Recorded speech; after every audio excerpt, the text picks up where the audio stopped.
Agora vai. E agora vamos lá.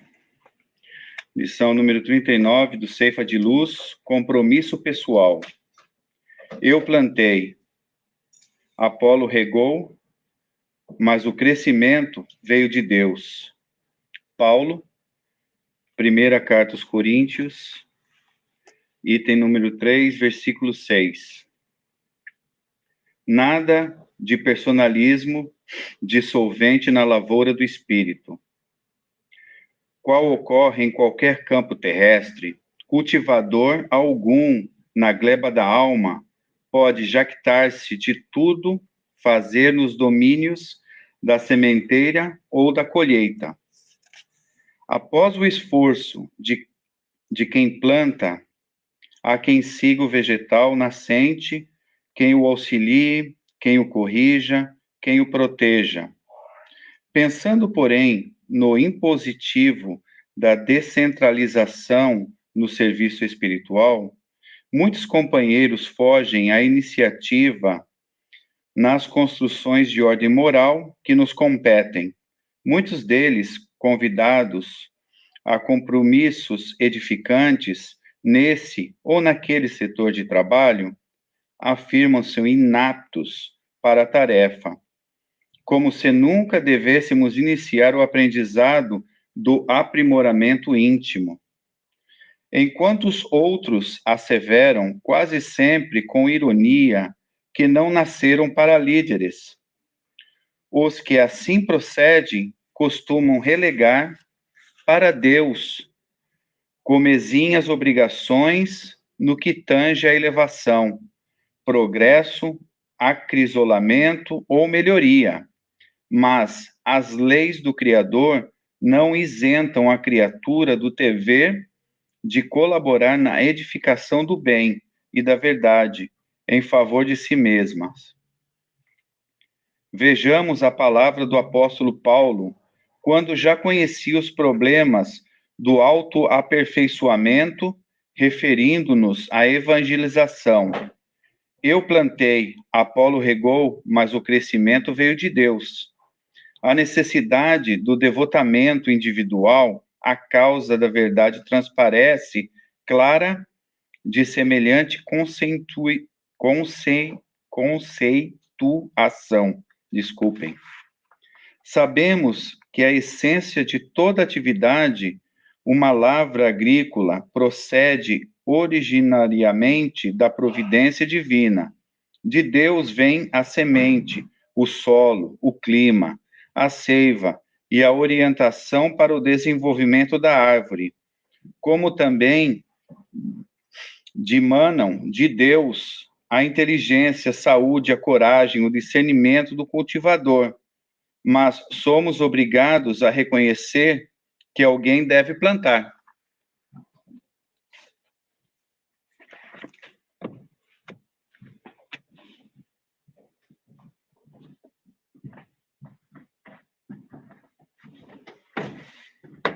Bom dia a todos.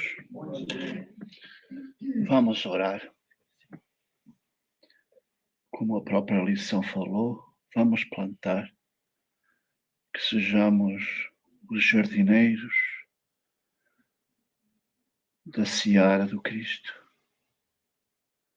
É ainda difíceis de fazer essa plantação tão bonita, mas já estamos dando os primeiros passos e por isso é sentimento de alegria, de felicidade, de podermos participar nesse jardim que nos é preparado, que o Cristo trouxe para nós e que a gente, passado 2000 anos, continuamos ainda perseverantes e pedimos que a espiritualidade continue nos inspirando para continuarmos nessa lavoura desse jardim maravilhoso a que todos pertencemos, todos.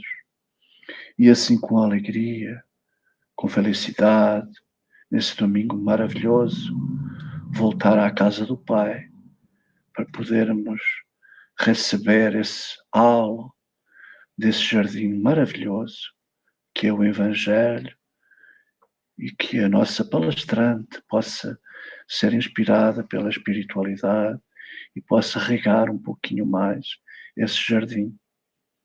Sejamos atentos e interiorizemos, pois é esse o nosso propósito neste domingo. Que assim seja. Graças a Deus. Peço desculpa a todos que eu nem apresentei a palestrante hoje. Já me puxaram minha orelha ali e falaram assim: Luciana, obrigado pelo estudo que você vai trazer para a gente, que nós possamos... Quem não conhece a Luciana, né? Luciana Moura, nossa vice-presidente, né? Então, eu ia falar, essa daí eu vou falar no finalzinho, não te preocupa não. Por favor. Muito obrigado, Wilson. Muito obrigada a todos que viemos aqui hoje nessa Seara Bendita, para a gente estudar um pouquinho de toda essa sabedoria disponível para melhorar os nossos caminhos aqui na Terra. Muito interessante que a leitura inicial fala de plantar, e plantar tem tudo a ver com disciplina, né? Será? Vamos ver se tem. Disciplina, essa palavrinha muito dita nos últimos tempos, né? E eu queria começar com um caso que é muito conhecido no meio espírita, que é esse caso de Chico e Emmanuel.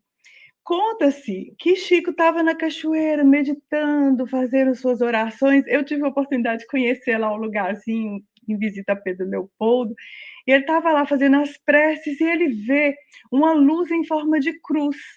Quando ele fixa o olhar, ele vê um espírito vindo em sua direção com roupas parecidas vestes de sacerdote. E esse espírito chega, se aproxima dele e começa a conversar. E ele conta que esse foi o primeiro encontro que ele teve com Emmanuel. Então, o Emmanuel pergunta para ele: você está realmente disposto a trabalhar com mediunidade, guiado pelo Evangelho do Cristo? E aí ele vai e responde que sim. O senhor entende que eu possa fazer esse trabalho? O Emmanuel responde: sim, você pode, desde que você esteja disposto a seguir as 3 diretrizes de trabalho. Aí ele fala: quais são as diretrizes? Qual é a primeira? Ele vai e responde: disciplina. E qual seria a segunda? Disciplina. E a terceira? Disciplina. Esse caso sempre me intrigou. O que seria essa disciplina que Emmanuel está propondo para Chico nesse momento? Porque quando nós pensamos em disciplina, nós pensamos em agenda, horário, cronômetro, relógio, autocontrole. Não é disso que a gente fala quando a gente pensa em disciplina? A gente conseguir organizar todas as coisas. Eu, pelo menos, escolhi esse estudo porque realmente eu me sinto distante da disciplina que o mundo está pedindo, né? Então eu falo: gente, não é possível, como é que eu vou sobreviver nesse mundo se eu não faço as pazes com o relógio? E aí, essa coisa de equilibrar a agenda me trouxe a querer estudar nesse dia de hoje a disciplina à luz do Evangelho e à luz do Espiritismo. E a gente fica pensando: o que será essa disciplina? A palavra disciplina vem do latim e significa instrução, conhecimento, matéria a ser ensinada. E essa deriva de discípulos, aluno, aquele que aprende, do verbo dissere, aprender. Mais tarde, ela assumiu esse significado que a gente tem hoje, que é esse significado de manutenção da ordem, né? Então, a gente está sempre preocupando com a manutenção da ordem. Esse é o significado que mais ficou. Mas, na origem, disciplina tem a ver com estudo. E tem a ver com a paideia, que é a ideia de educação da escola grega, dos estoicos, que deriva da escola helenística, mais ou menos 300 anos antes de Cristo. Eles pensavam a educação de uma maneira muito diferente do que a gente pensa hoje. Hoje, a educação visa preparar o jovem, o ser humano, para o mercado de trabalho, that's it. Mas a educação era pensada de uma maneira muito diferente nessa época. Então, a gente pode ver aí nessa figura, ali tem gente lendo, tem gente treinando esportes.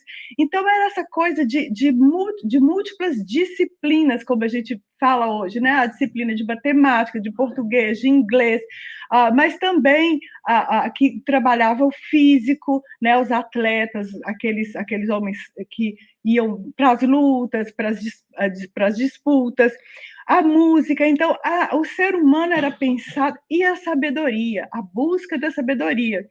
O ser humano era pensado como um todo, como um ser humano integral. E isso coincide com a proposta do Espiritismo, que é o ser humano trabalhado em todas as suas dimensões, físico, psicológico e espiritual.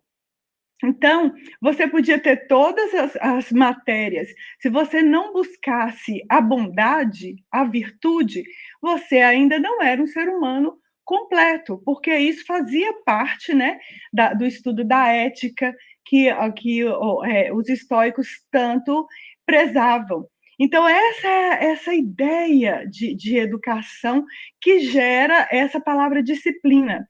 Mas a disciplina também era eu até trouxe, os estoicos acreditavam que a prática da virtude, né, era suficiente para alcançar a eudaimonia, uma vida bem vivida. Então, era essa busca da virtude. Mas antes de falar da virtude, a gente também tinha em Roma, que tinha uma influência muito grande naquela época, depois já, né, ficou muito as guerras, a questão militar. Como Roma era muito importante pelo poderio militar, a disciplina era utilizada para o treinamento das guerras, e ficou para nós essa disciplina militar, né? E a gente deixou um pouco de lado da palavra disciplina a ideia de virtude. E o que é uma virtude, né? A virtude vem de virtus, de força, de energia, uma energia que nasce do ponto mais limpo, mais belo do ser, da consciência do espírito imortal, um ponto limpo de interesses. A virtude tem, por fim, desenvolver a bondade. E é justamente o que o Espiritismo nos traz, né? O desenvolvimento da virtude que nos leva, né, a desenvolver a bondade. Porque sem a bondade, nós não conseguiremos ter a sabedoria. A sabedoria só pode estar ligada à bondade, não é mesmo? Então, ela tem essa conexão com a virtude. Opa, tá errado. E a virtude, ela é diferente de habilidade, né? Nós podemos ter uma habilidade e não termos virtude, porque o virtuoso, como aí na imagem, ele consegue subir, ele tem a habilidade de subir, né, esse monte, mas ele não se esquece daquele que ainda não desenvolveu a habilidade. Então, ele retorna para ajudar aquele que está atrás, né? Porque ele, além da habilidade, ele tem a virtude da bondade. Então, a gente está buscando compreender essa disciplina ligada ao coração. Quando pensamos na disciplina ligada ao sentimento, nós entendemos essa busca da virtude. Não que não seja importante organizar a nossa agenda. Possivelmente, as pessoas que realizaram grandes trabalhos necessitavam também de uma disciplina no sentido que nós conhecemos, essa da organização. Nada de errado. Mas se, por exemplo, eu me proponho a passar num teste, e para passar nesse teste, para estudar, eu começo a ficar uma pessoa distante, uma pessoa inacessível, uma pessoa que nunca está disponível para colaborar em nada. Se esse estudo está me afastando das pessoas, se está me impedindo de me relacionar, será que eu estou tendo disciplina? Não, eu estou tendo a habilidade apenas, né? Lembrando que a disciplina sem habilidade pode ser usada para qualquer fim. Por exemplo, os grandes criminosos normalmente são muito disciplinados. Quem assistiu La Casa de Papel? né? Vocês se lembram do professor organizando, treinando? Gente, quem tem aquele nível de organização? Ele tinha o plano B, o plano A, o plano... Tinha aquele tanto de nome, né? Que você ficava perdido. Então, assim, extremamente dedicado. Estou trazendo esse caso que não é um caso real, mas se a gente for olhar o assalto ao crime pagador, cronometrado, milimetricamente pensado, né? Então, a disciplina sem virtude, ela pode ser apenas essa habilidade militar de se autoprogramar para realizar coisas materiais. Mas o fruto do trabalho humano, ele não é só um produto, ele não pode ser só material. Se nós aqui no Centro Espírita nos propusermos a pintar essa sala, e a gente vem pintar a sala juntos, mas a gente começa a brigar um com o outro, a reclamar um do outro, e se no final a gente não estiver mais amigos, mas estivermos brigados e a sala ficou linda, esse trabalho pode até ter sido produtivo, mas não foi eficaz. Nem sempre o que é produtivo é eficaz. O trabalho humano, para ser eficaz, ele precisa gerar também algo intangível, algo que traz felicidade, algo que traz satisfação. E para que traga satisfação, nós precisamos trabalhar a interação. Então, nós precisamos que isso esteja conectado ao coração.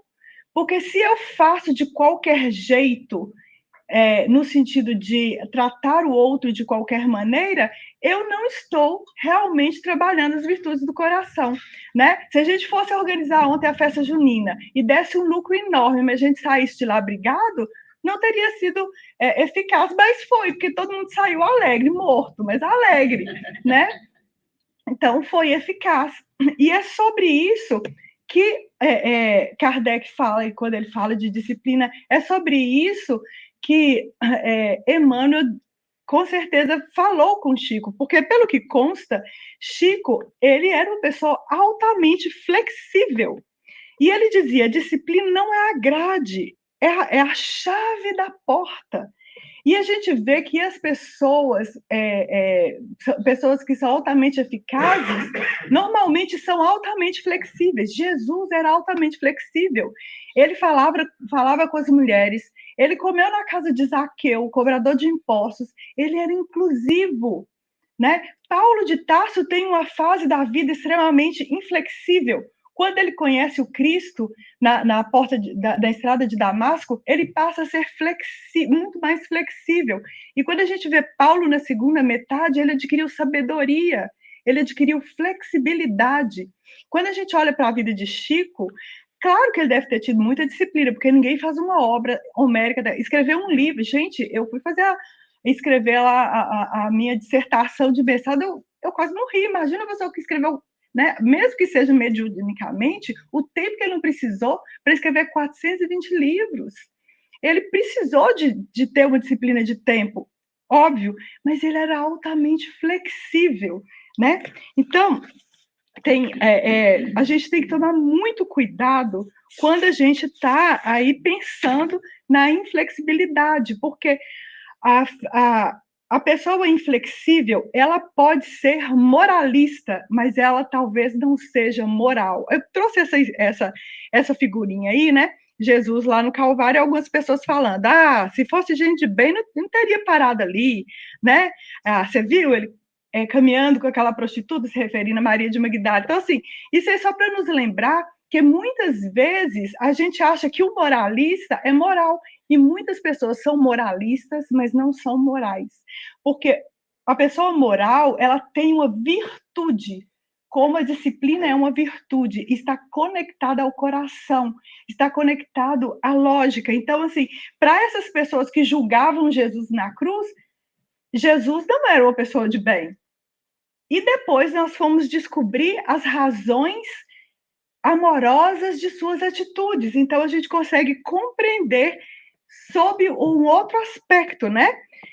E aí eu me lembrei de um caso que é muito lindo do Chico, que também é muito conhecido, mas vale a pena lembrar, quando chama Caridade e Oração, e está no livro Lindos Casos de Chico Xavier, do Ramiro Gama.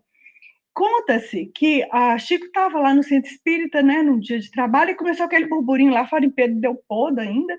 Aí começou aquele burburinho lá fora, e aí chegaram algumas pessoas falando, Chico, Chico. Havia um senhor já de idade na cidade que era cego, e ele vivia na rua, não tinha família, né?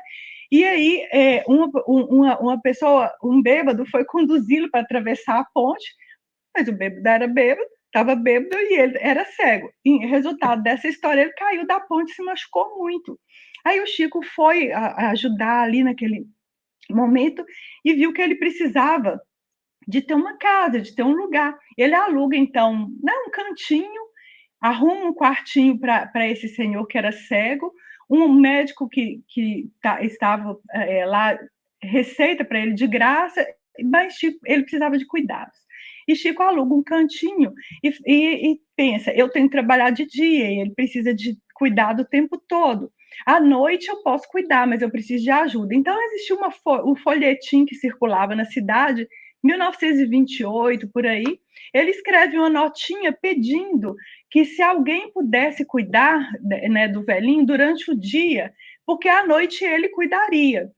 Então, uma semana depois, ninguém tinha aparecido, se apresentaram duas prostitutas muito conhecidas da cidade. Lembremos que naquela época, em Minas Gerais, as prostitutas só viviam num determinado lugar que a gente chamava de zona boêmia, né? E aí elas foram lá e falaram, Chico, nós estamos aqui para ajudar. O senhor aceita? Ele, claro, minha irmã, vamos entrar. E aí recebe aquelas duas senhoras, né, que chegam, e elas então começam a cuidar dele, do velhinho, durante o dia, e Chico chegava à noite. Quando o Chico chegava à noite para cuidar do velhinho, ele fazia a prece, a oração com elas, e elas se despediam e ir para o trabalho delas, e Chico ficava cuidando do velhinho.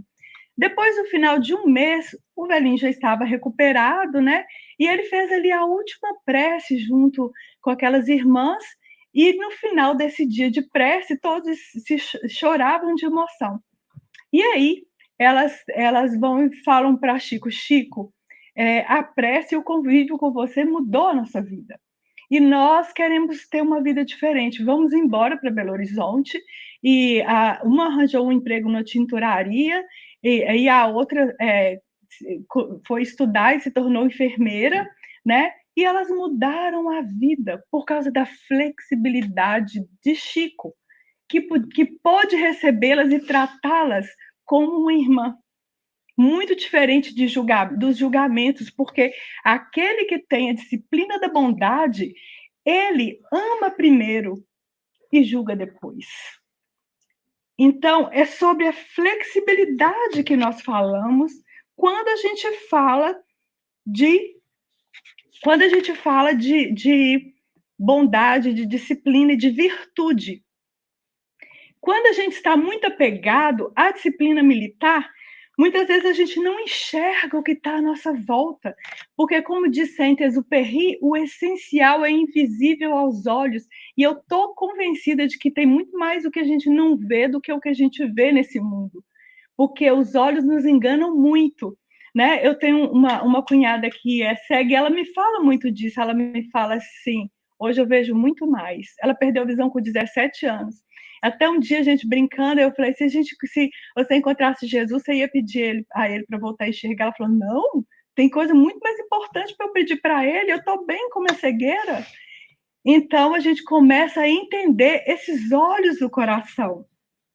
Falando em Saint-Exupéry, eu me lembrei, gostaria de trazer para a gente aqui, um diálogo muito interessante no livro O Pequeno Príncipe, que é quando ele chega no quarto planeta. Alguém se lembra qual é o quarto planeta? É o planeta do homem de negócios. E aí ele chega, o homem está lá, né? Deixa eu achar aqui a figura. Não, está errado, é aqui. O homem está lá calculando e contando 20 milhões, 5 milhões, mas não sei quanto, e fazendo aquela matemática difícil, e está lá contando. Aí ele chega e fala, oi. O moço não levanta o olhar e continua fazendo as contas. Ele fala, seu cigarro está apagado. Ele continua contando 5 bilhões, 700 bilhões, e vai contando.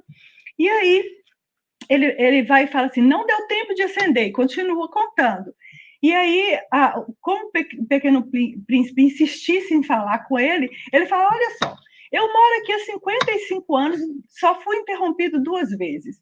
Uma vez porque um besouro caiu em cima de mim e eu tive que parar de fazer as contas, e a outra vez que eu tive uma crise de reumatismo. E você é o terceiro que está me incomodando nesses 55 anos. Como ele percebesse que o Pequeno Príncipe não ia parar, as crianças são insistentes, né? De novo, conta outra vez. E aí, com aquela insistência infantil, segue um diálogo que eu acho lindo. Ele fala, o Pequeno Príncipe pergunta, 500 bilhões de quê? E ele não responde. Aí ele fala, mas 500 bilhões de quê? Até que ele resolve responder para ficar livre do menino e o diálogo segue. Ele fala assim, 500 milhões de quê? Repetiu o príncipezinho, que nunca na sua vida renunciara a uma pergunta uma vez que tivesse feito. O homem de negócios levantou a cabeça e disse, eu já falei essa parte, que ele nunca tinha sido incomodado. Aí ele continuou perguntando, milhões de quê? O homem de negócio compreendeu que não havia esperança de paz. Milhões dessas coisinhas que se veem às vezes no céu.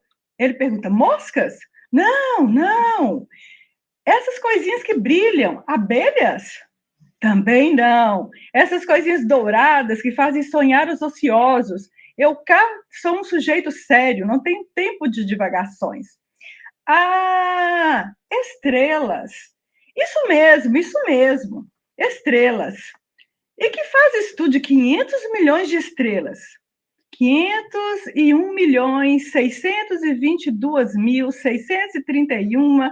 Eu sou um sujeito sério, gosto de exatidão. E o que fazes tu dessas estrelas? Que faço delas? Sim, nada. Eu as possuo. Tu possuis estrelas? Sim. Mas eu já vi um rei que os reis não possuem nada. Eles só reinam. É muito diferente. E de que te serve possuir estrelas?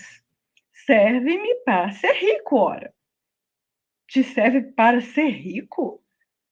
Para comprar outras estrelas. E de que te serve ser rico? Para comprar outras estrelas, se alguém achar, ora.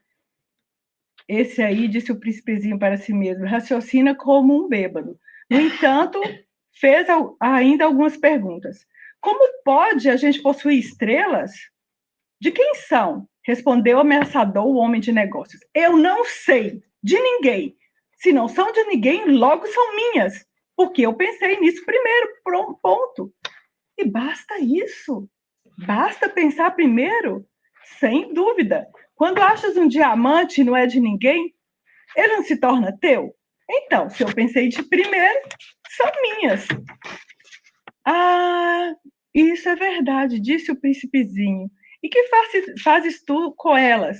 Eu administro, eu mando, eu possuo. E o príncipezinho ainda não estava satisfeito. E se eu possuo um lenço, posso colocá-lo em torno do meu pescoço e levá-lo comigo. Se possuo uma flor, posso colher, levar comigo. Mas e tu, possui estrelas? Elas estão lá no céu. Que achas disso? Isso não tem importância.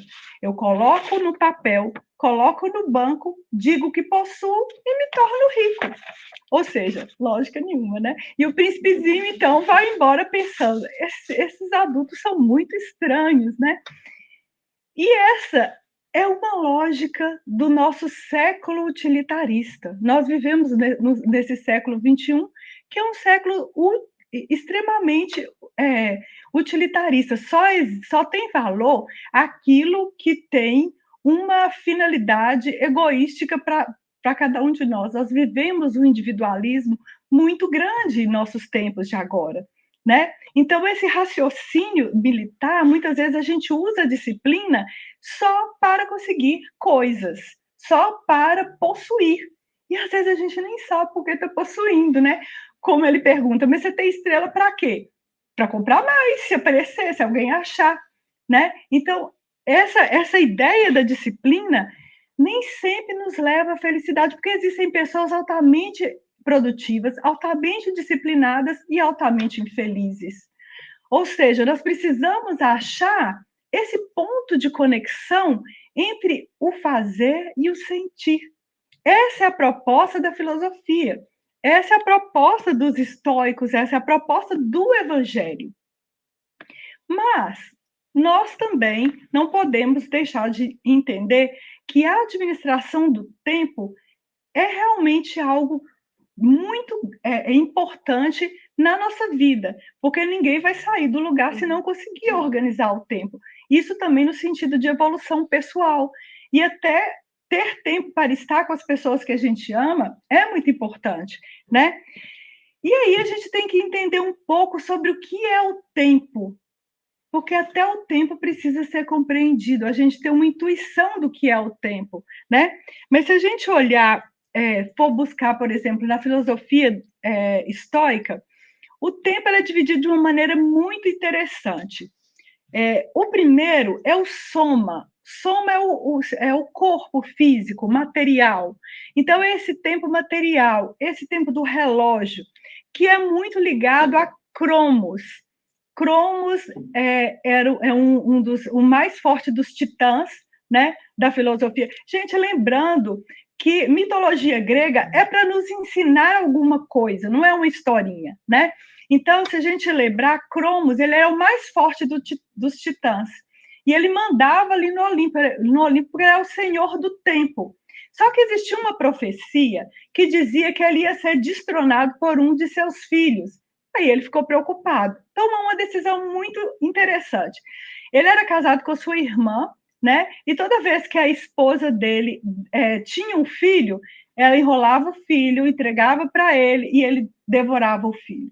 E ele devorava os filhos, até que ela se cansou dessa história dele devorar os filhos dela e resolveu fazer diferente. Ela teve um filho, Zeus, ela esconde Zeus numa caverna em Creta e ela então enrola uma pedra nos panos e entrega para Cromos. Quando Cromos devora aquela pedra, ele então é derrotado, né? E Zeus, então, porque não vem me perguntar como que ele já era então um deus, ele vira o deus mais forte do Olimpo e passa a reinar, né? E ele reina com justiça, ele é tido como um deus justo, e ele faz Cromos vomitar os irmãos e que passam também a fazer parte ali, tudo tem uma ideia. Mas o que é importante para nós nessa historinha do Cromos é que essa sensação que a gente tem que o tempo nos devora todos os dias. Quando a gente olha no espelho, a gente fala, meu Deus, eu não tenho mais tempo, eu queria mais um dia, mais uma semana. A gente sempre precisa de mais uma semana, né? Eu mesmo, para fazer essa palestra de hoje, precisava de mais uns 2 dias, mas não deu tempo, aí vinha assim mesmo. Então, o Cromos é esse Deus que nos devora todos os dias, né? E está ligado ao soma. A psique é o tempo psicológico. Quando a gente está lá no dentista com a boca aberta, cheia de ferro, e o dentista perguntando umas coisas que a gente não tem como responder, o tempo passa rápido ou devagar? Quando a gente está esperando notícia de uma pessoa que a gente ama, que está numa mesa de cirurgia, passa rápido ou devagar? Quando o filho não atende o celular e não dá notícia, passa rápido ou devagar? Esse é o tempo psicológico. E quando a gente está batendo papo com uma amiga? Vendo fofoca na rede social. Boa. Não é? Esse é o tempo psicológico, ligado à psique, né? E tem o tempo nous. O tempo nous é ligado à profundidade, ao alto, à divindade, à parte divina do ser humano.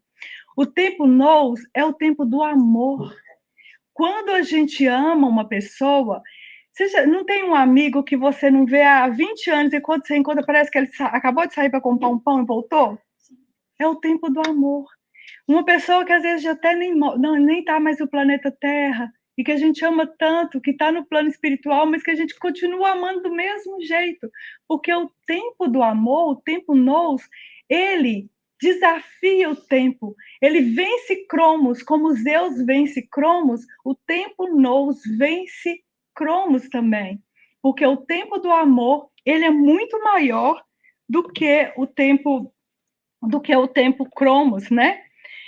E isso nos faz lembrar essa coisa do tempo, do aproveitamento do tempo, também do tempo nous, nos faz lembrar essa história de Marta e Maria. Lembram das duas irmãs? Jesus vai com os discípulos jantar na casa, almoçar, não sei o que ele ia fazer, mas ele ia comer na casa de Marta e Maria, que eram duas irmãs que moravam com o irmão Lázaro, aquele mesmo que Jesus ressuscita, lembra? Então, quando Jesus chega com aquele tanto de moço, gente, imagina, a mulher tinha que servir. Imagina a trabalheira, a gente sabe que não é fácil, a gente adora receber, mas não é fácil, a gente tem que providenciar a comida, tem que limpar isso, tem que fazer aquilo, é super trabalhoso, e tinha Marta e Maria para fazer. Maria sentou ao pé de Jesus e ficou lá, deliciando as palavras. E Marta corre para lá, corre para cá, arruma isso, busca água, põe o fogo. Aí Marta cansou e falou assim, Jesus, eu tô aqui nessa correria e Marta aí sentada ao seu pé escutando história, dá para você falar com ela para vir me ajudar? Será que você não está vendo? Assim, bem tranquila, como eu acho que ela deve ter falado. E aí Jesus vai e fala, Marta, Marta, tu te preocupas com tantas coisas, mas apenas uma é essencial. E eu te digo, Maria escolheu a boa parte, aquela que não lhe será tirada. Isso é o que a gente precisa descobrir. Qual é a parte que não nos será tirada? Essa se liga ao tempo nous.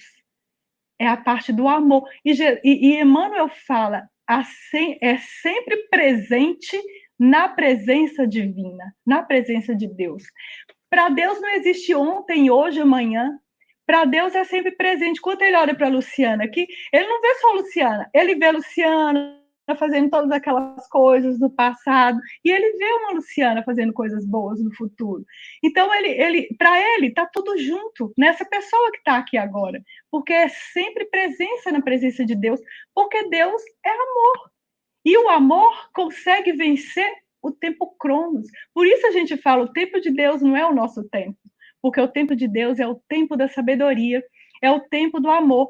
E quando Jesus fala que Maria escolheu a boa parte, que não lhe será tirada, ele está falando da sabedoria que ela está buscando aos pés de Jesus. Gente, Marta estava preocupada em servir, nada de errado. Somos nós preocupados com o dia a dia, com a correria, precisa ser feito. Se a gente não fizer, não vai aparecer ninguém para fazer. Né? Pode até ser lá no Brasil que a gente mora perto dos parentes que apareça alguém para ajudar, mas que é mais difícil de aparecer, né? A gente sabe que se a gente não for lá e não fizer, vai ficar sem fazer.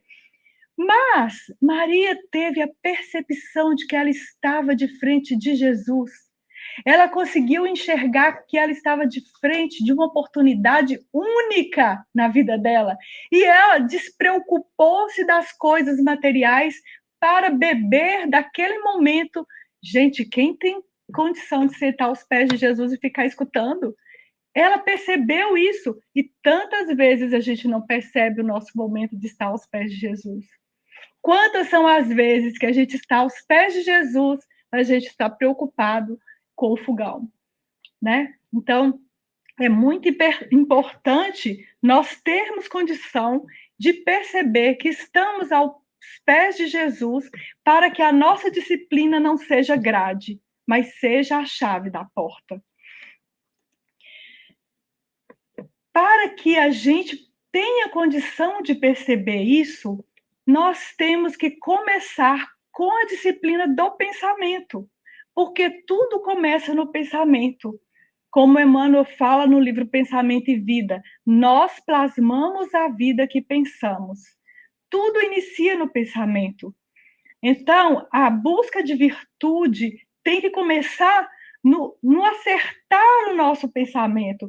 Porque se eu tenho um comportamento que difere do que eu penso, aquele comportamento pode até me levar no futuro a uma mudança, mas vai ser muito mais lento.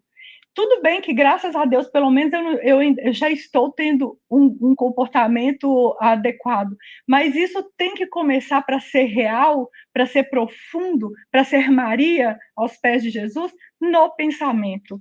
E eu trouxe aqui uma poesiazinha muito lindinha, que eu vou pedir licença para ler, que está no livro Coletâneas do Além, de autores diversos, e a lição 10, que chama A Lição da Cancela, e é trazido por João de Deus.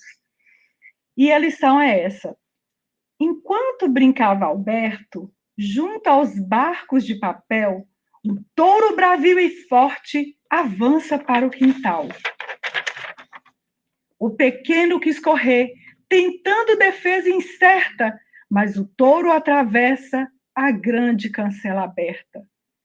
Canteiros e vasos lindos, floridos e bem cuidados, no curso de alguns momentos, jaziam despedaçados. Alberto não resistiu ver a sanha do animal e, em prantos de desespero, busca a saia maternal.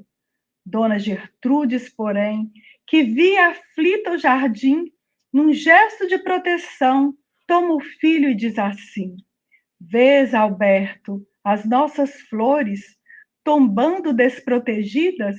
Sobre os olhos temos hoje o quadro de nossas vidas. Recorda, filho, que o touro, em força desesperada, penetrou-nos o jardim pela porta descuidada. Notastes nesse desastre a lição que é forte e bela? O touro nunca entraria se guardássemos a cancela. E ao passo que o pequenino ouvia com atenção, a mãezinha concluía a doce observação.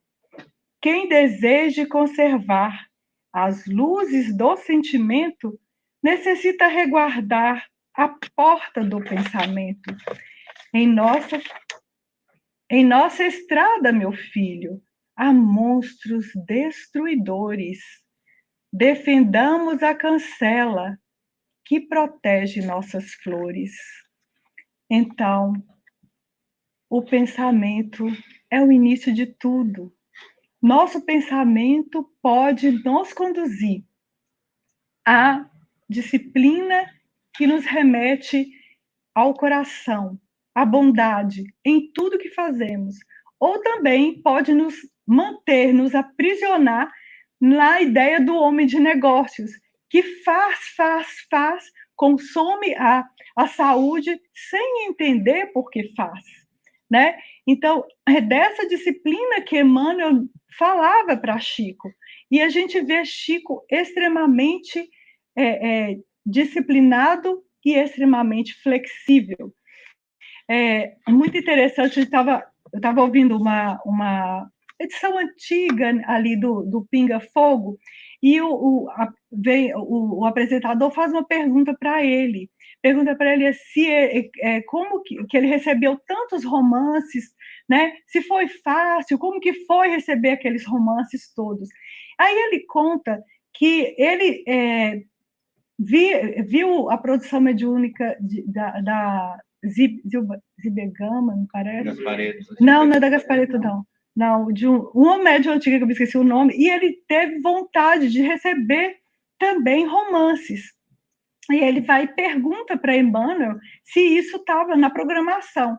Emmanuel fala com ele assim: olha, Chico, você pode receber sim, mas para isso você precisa oferecer condições mentais de pacificação para que nós possamos trazer as nossas memórias através de ti. Isso antes dele escrever há 2000 anos, né, toda aquela série. E aí ele fala, ele passava por um momento muito turbulento na vida dele, porque ele era rimo de família, né, tinha que, além de toda a produção mediúnica, todo o trabalho espírita que ele tinha também que sustentar a família, né? Então ele fala, não, eu vou oferecer sim. Só que 3 anos se passaram e ele não conseguia ter pacificação mental de tanto turbulento que era o período que ele passava. E aí, no final desses 3 anos, ele fala para Emmanuel, aconteça o que acontecer, agora eu vou conseguir me manter numa condição mental para receber os livros.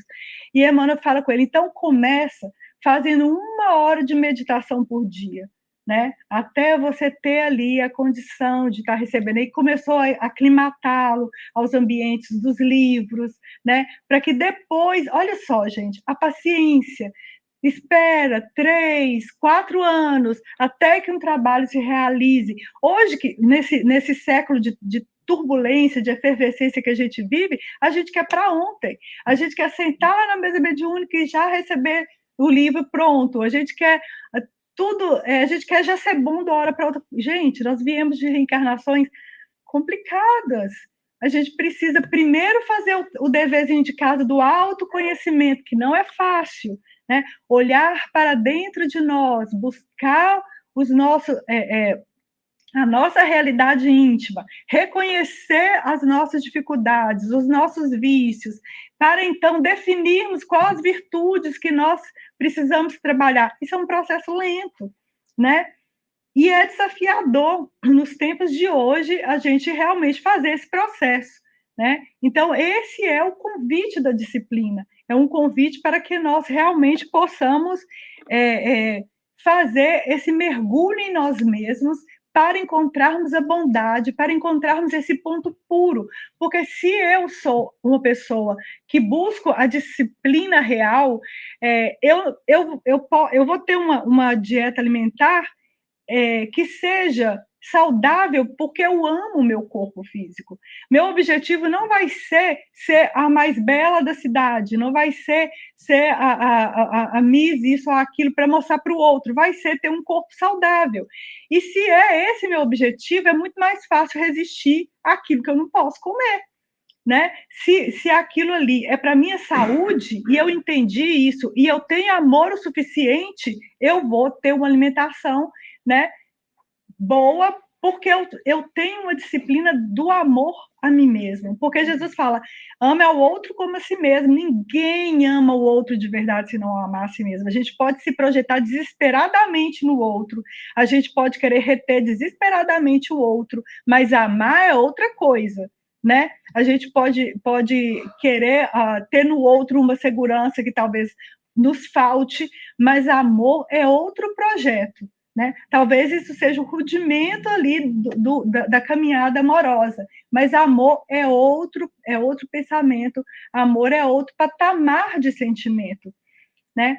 Então, Rossandro conta uma história muito interessante. Ele diz que Rossandro Klinger, do Brasil, né? Ele conta que ele queria ir no carnaval.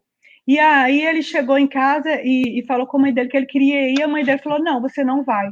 Você é muito jovem, você não vai. E aí o avô dele deu a ele o abadá.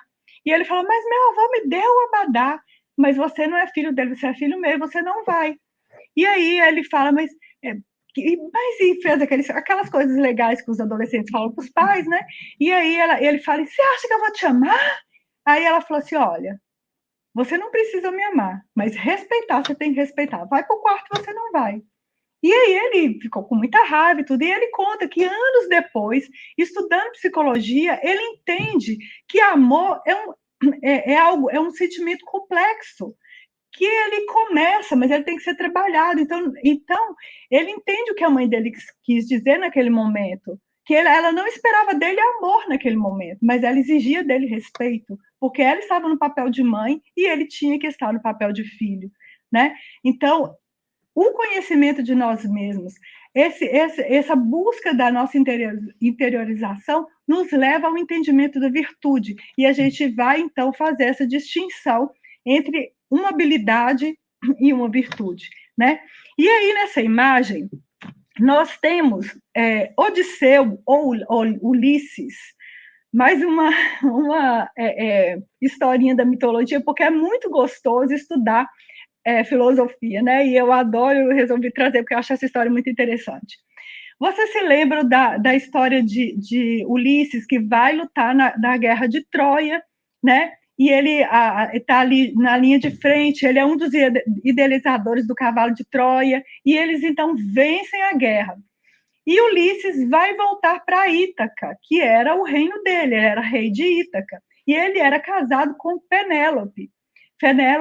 E tinha um filho, né? Então ele era casado com Penélope. Acaba a guerra, todo mundo volta para casa, e cadê Ulisses?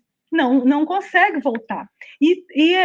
O livro Odisseia, que narra aquela aventura toda que a gente, né, já ouviu falar, alguns já leram, é toda a história de Ulisses voltando para Ítaca. Ulisses e Odisseu, o mesmo personagem, voltando para Ítaca, né?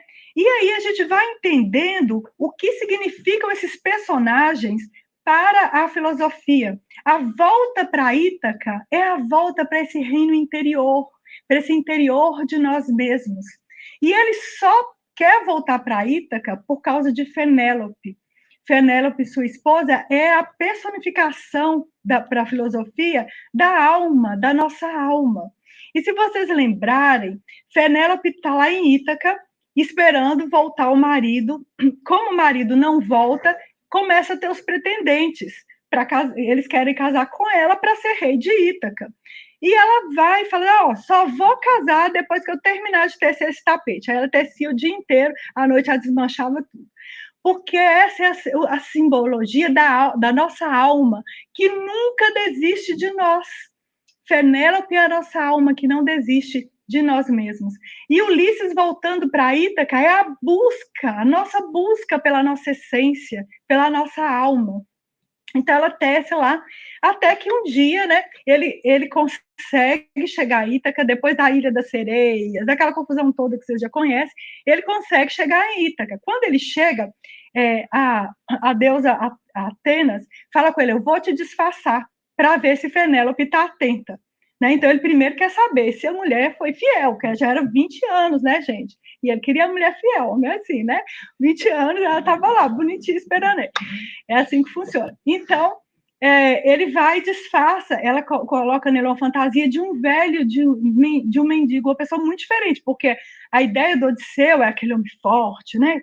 Aí ele vai disfarçado de mendigo e ninguém o reconhece, nem Fenélope. Só o filho que fica ali desconfiado e mais ou menos entendendo. Quando ele chega, ele vê lá a Fenélope chorando, né? Escuta um choro no quarto de Fenélope e ele fica sabendo que é porque naquele dia os pretendentes tinham descoberto que ela desmanchava o tapete. Então eles deram um ultimato: hoje você vai ter que escolher um marido, né?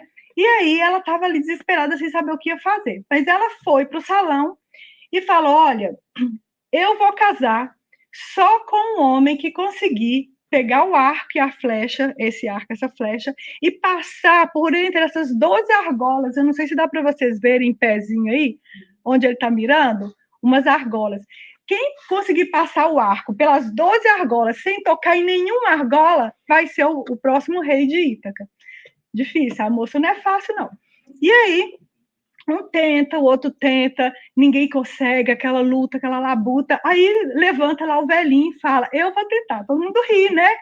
Imagina, não vai conseguir nem levantar o arco.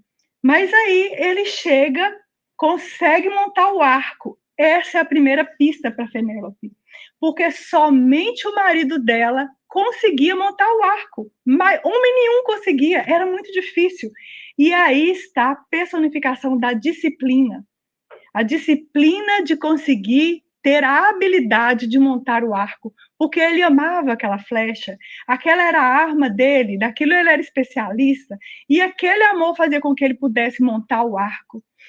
E passar a flecha pelos 12 arcos é plasmar no mundo a sua dedicação. Quem é você? Qual a sua marca no mundo, né? Então, passar o arco por aquelas 12 argolas seria, então, a realização da disciplina dele. E ele vai, então, consegue passar a argola, e aí o disfarce cai, e todo mundo vê que ele é, então, Ulisses, e eles vivem felizes para sempre. Até que eu não sei se é para sempre, porque mitologia grega não tem muito para sempre, não. Mas ele é identificado, então assume ali o seu trono e fica com a esposa, e muito feliz de ver que a esposa era fiel e o filho era esperto, que o filho também estava ali do lado da mãe, dando ela apoio todo esse tempo, né?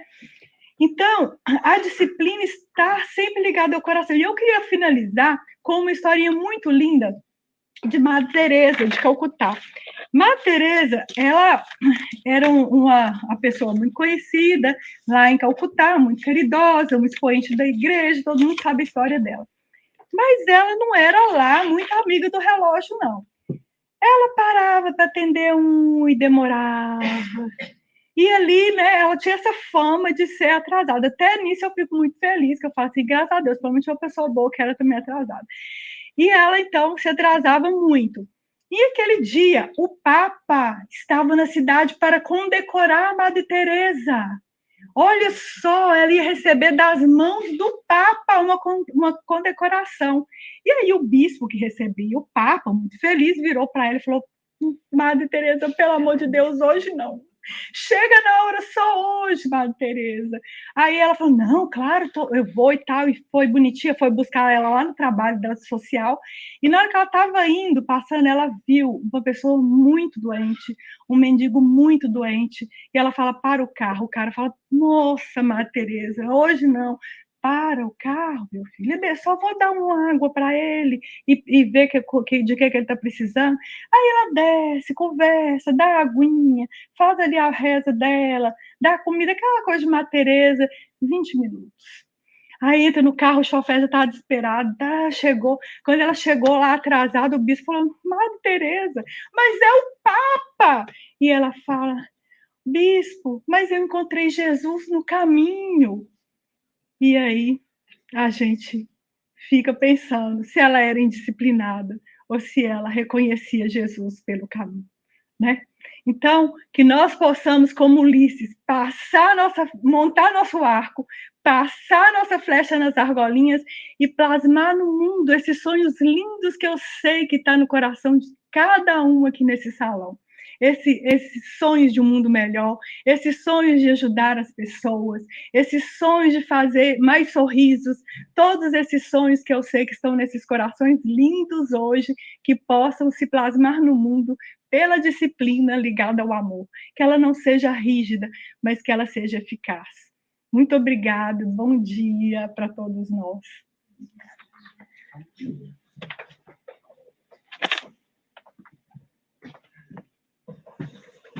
Tudo certinho? Tudo bom? Ana Lu, você quer vir para cá? Chama eles para cá. Eu sempre pergunto, tem algum recado, Alice? Tem alguma festa? Qual que é a próxima festa? Pô, tem que fazer outra junina em junho. Nós temos uma quadrilheira profissional aqui. A Luciana puxando a festa ali, gostei onde, viu? O Arraiar. Que vem vai ter mais. É, se Deus quiser. Ok, Ana Lu, com você agora. Depois eu volto de novo. Boa noite aí. Ih, o noivo ficou para trás, correu, né?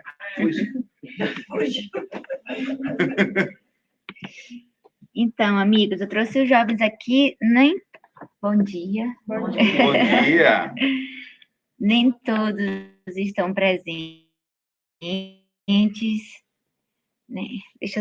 Eu queria mostrar só rapidamente algumas fotos do evento.